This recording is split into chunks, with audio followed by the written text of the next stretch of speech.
Good morning my dear students, welcome to my YouTube channel Gyanoday Bharti. आज मैं एक नया सब्जेक्ट शुरू करने जा रहा हूं जिसका नाम है मॉस, जिसका फुल फॉर्म है मैकेनिक्स ऑफ सॉलिड। ओके, तो इस सब्जेक्ट में हम लोग क्या देखते हैं? इस सब्जेक्ट में हम लोग जितने भी तरह के पदार्थ होते हैं, जितने भी तरह के मैटर होते हैं, उन पे डिफरेंट डिफरेंट लोड जो है वो क्या प्रभाव डालता है, टाइप्स ऑफ लोड के आधार पर वो उनमें क्या प्रभाव डालता है और उस लोड की वैल्यू कितनी है, वो उन पे किस तरह का प्रभाव, उस पदार्थ पे किस तरह का प्रभाव डालता है। इसी की स्टडी जो है हम लोग इस सब्जेक्ट में करते हैं।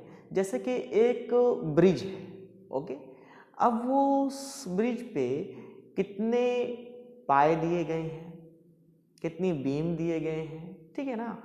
वो ब्रिज कितना लोड सह पाएगा, कब वो डिफॉर्म हो जाएगा, कोलैप्स कर जाएगा। जब वो हवा चलेगी तो हवा का जो उस पर फोर्स एक्ट होगा उससे वो अपने आप को स्टेबल रख पाएगा कि नहीं रख पाएगा।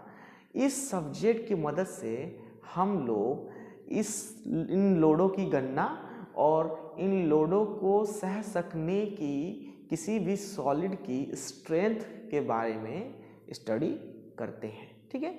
तो सबसे पहला चैप्टर जो है हमारा इस सब्जेक्ट का है वो है स्ट्रेस एंड स्ट्रेन। ओके, तो हम लोग स्ट्रेस जो है इसे क्या समझते हैं?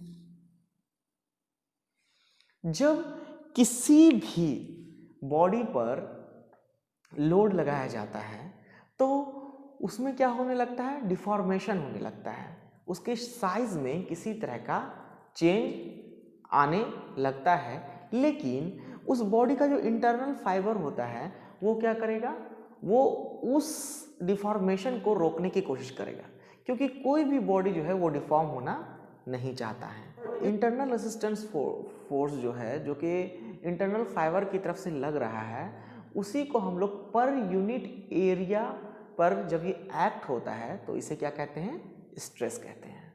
ओके, अब हम लोग आते हैं अपने टॉपिक्स पे और एक एक करके मैं सभी टॉपिक को डिटेल में जो है डिस्कस करूंगा। सबसे पहले लोड। तो लोड क्या है? तो लोड किसी भी बॉडी पे कोई एक्सटर्नल फोर्स, बाहरी फोर्स जब एक्ट करता है तो हम उसे क्या कहते हैं, उसे लोड कहते हैं। ओके, जैसे कि एक टेबल है, टेबल में 4 पाए लगे होते हैं। अब उस टेबल के ऊपर हम लोग जितना भी सामान रख दें वो क्या है, वो उस टेबल पे लोड रखा जा रहा है। और हर एक स्ट्रक्चर की लोड कैरिंग कैपेसिटी होती है, वो एक कैपेसिटी से ज़्यादा लोड कैरी नहीं कर सकता है, ठीक है।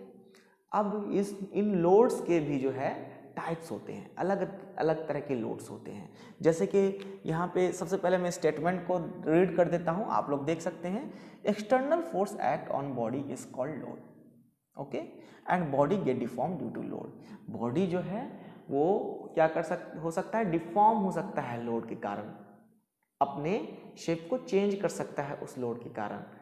मान लो एक प्लास्टिक का चेयर है, उस पर कोई मोटा सा आदमी अगर बैठ जाए, चेयर के जो पैर हैं वो क्या होंगे, वो टूट सकते हैं या टेढ़े मेढ़े हो सकते हैं, है ना। इसी तरह से अगर हम लोग किसी भी ऐसी चीज़ जो कि कोई लोड कैरी करती है, उसकी जो लोड कैरिंग कैपेसिटी है उससे ज़्यादा अगर उस पर लोड रख दें तो वो डैमेज हो सकता है। अब ये टाइप्स ऑफ लोड, लोड के टाइप कितने होते हैं, कितने तरह के लोड होते हैं? तो टेंशन, ये टेंशन लोड क्या है? ये एक तरह का टेंसाइल फोर्स होता है जो कि बॉडी को दोनों तरफ से अपोजिट डायरेक्शन में खींचता है, ठीक है। फॉर एग्जाम्पल, अगर हम लोग कोई रस्सी लेते हैं और रस्सी को हम लोग दो डायरेक्शन में बांध देते हैं और उसके बाद हम लोग उस रस्सी के बीच में झूलने लगते हैं, तो क्या होगा, उस रस्सी में एक टेंसाइल फोर्स डेवलप होगा दोनों तरफ से। या फिर मैं एक और एग्जांपल लेता हूँ, एक रस्सी का ही एग्जांपल लेता हूँ। कुएं में जब हम लोग रस्सी की सहायता से बाल्टी डालते हैं तो क्या होता है, उस रस्सी पे टेंसाइल फोर्स लगता है। उसकी वजह से रस्सी में डिफॉर्मेशन हो सकता है, रस्सी टूट भी सकती है। वो अपने आप को डिफॉर्मेशन से रोकने की कोशिश करेगी, लेकिन अगर लोड जो है उसकी कैपेसिटी से ज़्यादा है तो वो टूट सकती है ना। तो टेंसाइल फोर्स या tension load. Okay, compression. Compression किस तरह का लोड है, तो अगर हम कोई भी ऑब्जेक्ट जिसपे हम बहुत भारी से भारी सामान रखते जाएं, फॉर एग्जाम्पल पिलर जो होता है, हम लोग उस पर छत ढालते हैं घर का। अब अगर 2 ही पिलर हैं और उनकी लोड कैरिंग करने की कैपेसिटी जितनी है उससे कहीं ज़्यादा हम लोग जो है छत बड़ा बना दें, या फिर घर में जितने पिलर हैं और हम लोग फ्लोर पे फ्लोर बनाते जाएं, जो कि उन पिलर्स की कैपेसिटी से काफ़ी ज़्यादा हो, ऐसे हालत में क्या होगा, पिलर जो है वो कोलैप्स कर हो सकती है, वो डिफॉर्म हो सकती है। तो किस फोर्स की वजह से डिफॉर्म होगी, तो उस पर एक दबाव पड़ रहा है, कंप्रेशन फोर्स पड़ रहा है, ठीक है। और उस कंप्रेशन फोर्स की वजह से कभी ना कभी वो क्या होगी, कोलैप्स हो सकती है। हम लोग यूनिवर्सल टेस्टिंग मशीन की मदद से मॉस लैब में जो है एक टेस्ट करते हैं, जिसमें क्या करते हैं हम लोग, ब्रिक्स, ईंटें जो होते हैं उसको हम लोग कंप्रेशन मशीन के बीच में रख देते हैं और उस पर हम लोग लोड लगाते हैं, और वो लोड को कि कितना न्यूटन लोड पे वो ब्रिक जो है वो कोलैप्स कर गया, टूट गया, पूरी तरह से डिफॉर्म हो गया, वो देखते हैं। इससे हमें क्या पता चलता है, उस ब्रिक का स्ट्रेंथ पता चलता है कि कितना लोड तक ये कोलैप्स नहीं होगा, ये सह लेगा लोड को। ओके, तो कंप्रेशन लोड। उसके बाद हम लोग शियर लोड देखते हैं,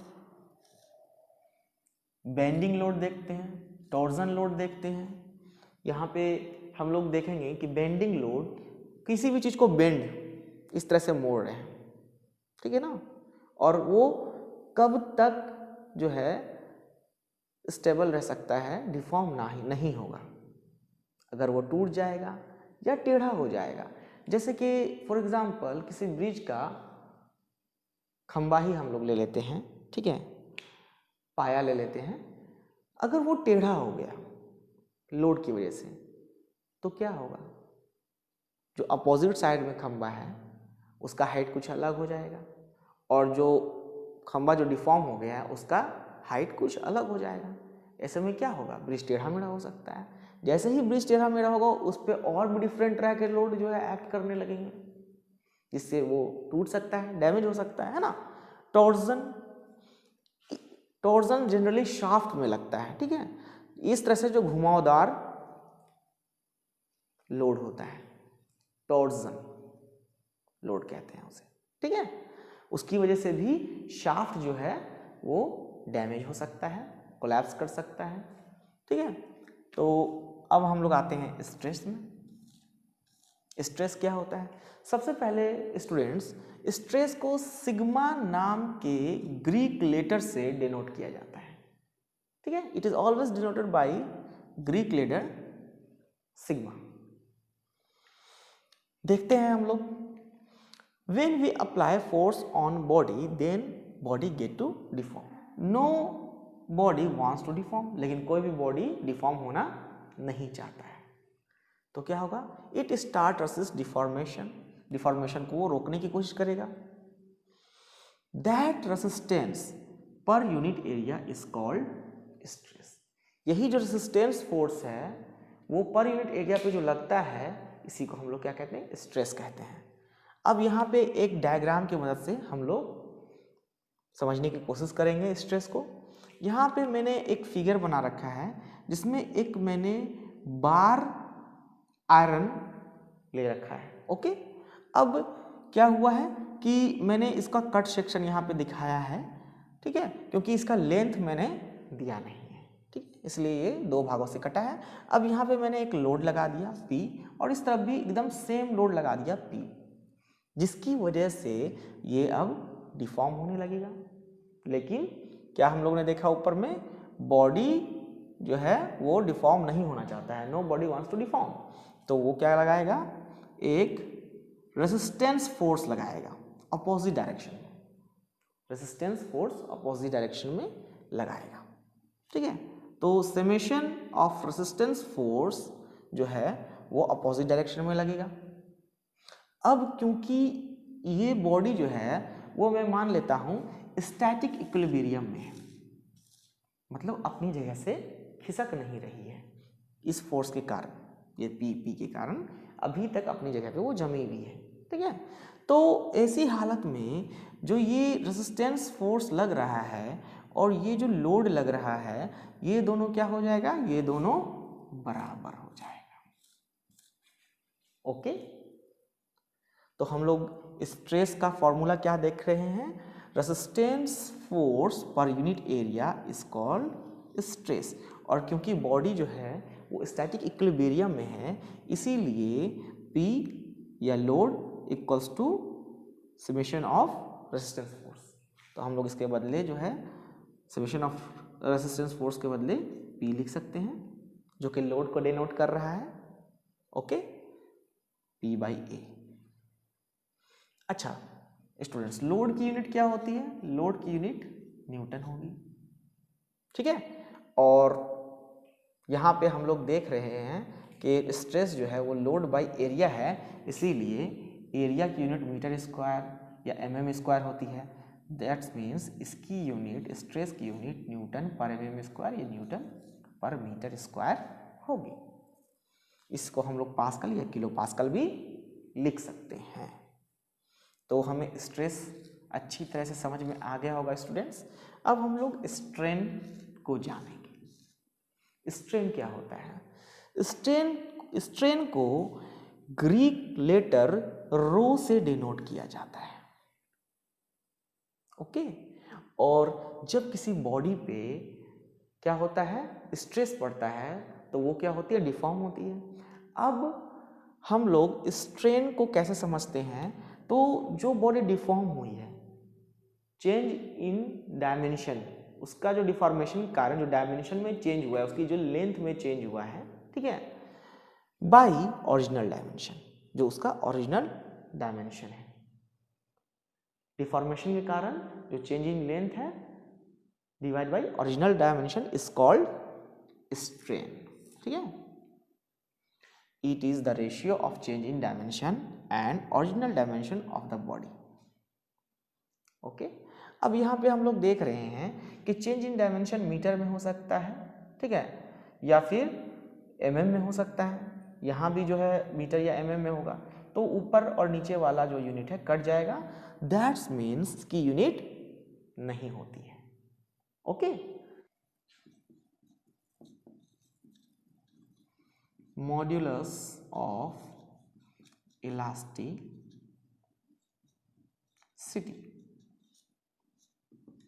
ओके, तो इसका फॉर्मूला क्या होता है, इसका फॉर्मूला होता है स्ट्रेस अपॉन स्ट्रेन। ओके, अब हम लोग देख पा रहे हैं कि स्ट्रेस का हम लोग ने फॉर्मूला क्या निकाला था, P/A, और ये मॉड्यूलस ऑफ इलास्टिसिटी जो है उसे हम लोग E से डिनोट करते हैं।